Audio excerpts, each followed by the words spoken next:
Here I've got the Chef Kitty freeze-dried chicken hearts here. So first off, thank you to the company for sending this out to me for my dogs to try out. So this is a 1.4 ounce size container. I believe there are several other different varieties of meats you can try as well. So these are great for both cats and dogs. I got my dogs here. They love freeze-dried meat. They love any kind of meat, but especially freeze-dried ones because they're nice and crispy.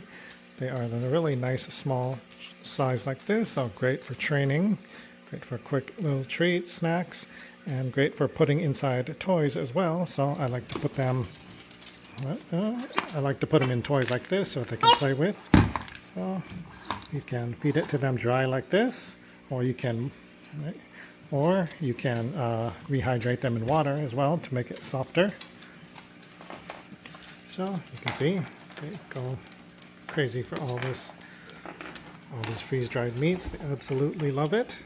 And if you put it inside a toy like this, then it'll keep them busy as well.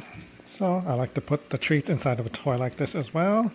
That way it keeps them busy and gives them something fun to do. So put them in there. They'll be able to smell it and then they'll play with the toy. So yeah, really good snack here. Super healthy and clean. It's just a single ingredient. It's just the chicken hearts. So if you're looking for a really good, fun, and healthy treat for your dogs, definitely give these a try. They'll love them.